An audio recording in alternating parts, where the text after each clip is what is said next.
Thanks for joining us, guys. Don't forget to drop a like on the stream, subscribe to the YouTube channel, and make sure you hit that bell icon to be notified of any new content as and when we upload it to the channel. Come on, you Irons! So it's been announced today that the Czech billionaire and businessman Daniel Kretinsky has completed his purchase of a 27% stake in West Ham United. The deal is worth approximately 180 to 200 million pounds. It makes Kretinsky the second largest shareholder at West Ham, behind David Sullivan, who is still the largest shareholder at the club, with going from 51.5% to 38.8%. But he is ahead of David Gold. His shares have reduced from 35.1% to 25.1%. Albert Tripsmith, his number has reduced by 2% to 8%, and the other shares have gone from 3.4% to 1.1%. He's joined on the board by his colleague Pavel Horsky, and obviously, in those of you that have been watching streams and recordings that I've done, I think that this will be the beginning of the end of the Gold and Sullivan era. My suspicion is that around about March 2023 there will be more shares that go in the direction of Daniel Kretinsky, and you'll probably find that around about that time he will become the largest shareholder, the majority shareholder, and therefore the chairman of the club. I think this is a fantastic move. This is a guy that is, in football terms, he's been at the Sparta Prague for a number of years. They've won the Czech League, I believe, 4 times, if I remember correctly, under his stewardship. As I say, he's the 40% shareholder there. He's not the majority shareholder. He doesn't own Sparta Prague, as some people suggest. There's another group that own the remaining 60%, but he is their president, so he holds a lot of power within the club. So he knows how football operates. He's been at a club that has operated at Champions League level, and he also is a very shrewd businessman away from football. He is a shareholder in Sainsbury's, in Royal Mail, in the French newspaper Le Monde. So he's a very shrewd operator away from football, and I think that his business acumen can be of benefit. This is a guy that's very likely going to drag us even further into the 21st century, kicking and screaming, than is already the case. David Gold and David Sullivan obviously came into the club when we was in a bit of a bind, and whether you think they were a force for good or not is a matter for your own judgment. There are many people that think that they did well in the beginning, certainly. There are some people that think that they're the devil incarnate. I think that the truth is probably somewhere in between. My belief is that David Gold is a West Ham fan. I'm not entirely convinced that David Sullivan is the West Ham fan that he paints himself out to be. But getting back to the topic at hand, Daniel Kretinsky coming in, I think, is going to be a move that will be for the benefit of West Ham going forwards. His presence will possibly open certain doors and make certain deals, whether that be in terms of transfers, whether that be in other areas of football business. Will make those deals a little bit more easy to manoeuvre, because I think his business acumen will be absolutely key in getting the job done. And obviously, like I say, the transfers is probably the thing that most fans will be looking at and thinking that this will move us on to the next level, and we can possibly get a better calibre of player than otherwise might have been the case. I hope that obviously that's not the sole focus, because I think it's fair to say that Rush Green is in need of some attention, and I would hope that Daniel Kretinsky has had a look at Rush Green and will probably be thinking to himself that it needs a bit of work and bringing up to a Premier League quality. When I look at certain other clubs and the training facilities that they've got, they're a million miles away from the facilities at Rush Green. So there's some work there that I think that needs to be done. But this is a day that I think will go down in history at West Ham as the day that the golden Sullivan era began to transition into the Daniel Kretinsky era.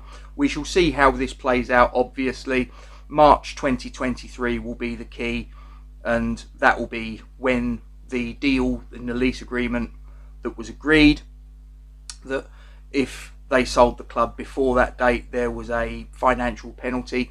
At March 2023, that clause is then rendered null and void. So I suspect that it will probably be at around that time or just slightly after that you'll find that Daniel Kretinsky will get more of the shares and will become the chairman at the club.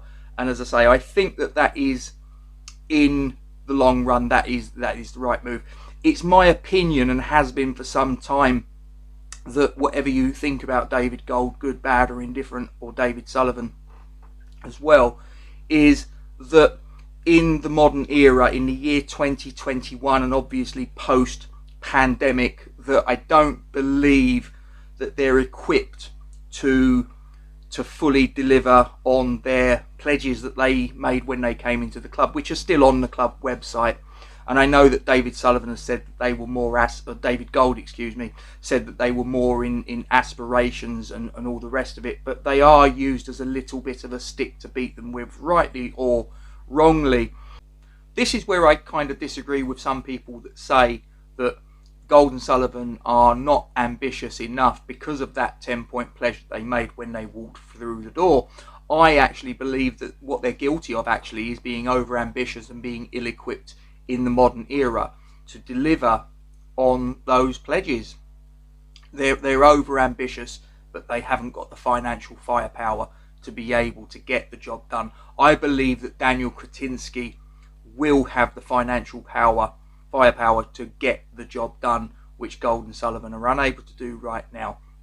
The only reservation that I do have is that I do hope that Daniel Kretinsky doesn't come in and think that he, if he becomes the majority shareholder, and providing obviously that David Moyes is still doing the business with the team, that he keeps faith with David Moyes and goes by the old mantra, if it ain't broke, don't fix it. So this is a momentous day in the history of West Ham United Football Club, I believe. This I believe could be, if we play our cards right, this could be the beginning of a period, hopefully, fingers crossed, a period of time that we look back on in 20 years or so with, and point to today, the 10th of November 2021, and say that was the beginning of a transition, a real acceleration of West Ham going from a club that had potential but very rarely fulfilled it to possibly, dare I say, becoming a club that starts to actually achieve on a more regular basis and is no longer a club that is looked at with other clubs kind of looking down their nose at us. The top six clubs, the so-called top six clubs anyway, the Tottenhams, the Arsenals, the Chelseas, the Manchester Uniteds, the Manchester Cities and the Liverpools of this world. These are clubs have a certain sense of entitlement, it seems, when it comes to clubs like us and other clubs like Everton, Aston Villa. They look down on us, and I hope that this is the beginning. I'm not expecting us to operate on the same plane as, certainly not on the same plane as the Chelseas and the Man Cities and the Manchester Uniteds of this world. They're on another level, but hopefully we can start to bridge that gap a little bit and sort of claw them back in, reel them back in, and like I say, hopefully maybe we can sort of operate on a higher level than we have been in our recent history, and start to really be a team that future generations can look at and be proud of. One thing that I think is absolutely essential, I mean, a modern phenomenon, I guess, with the internet, is because you've got, you can watch teams from all around the world. Is, I see lots of kids going around in places in London and they're wearing shirts that, of Manchester City. I mean, sort of 10, 15 years ago, that never would have happened.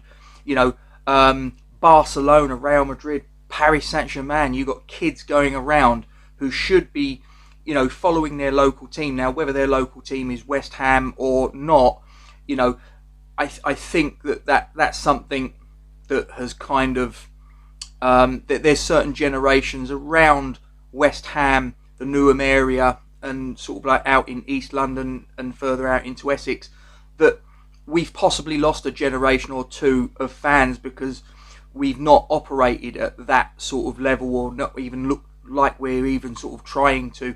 So hopefully this will attract more of the younger supporters, because the younger supporters are the future at the end of the day. So hopefully this is the beginning of something really special happening at the club. Hopefully this is the beginning of we have improved, obviously, since David Moyes has walked through the door, don't get me wrong, but hopefully this is the beginning of an improvement behind the scenes as well as on the pitch. So fingers crossed. So anyway, I'm going to finish rabbiting and I'm going to get off.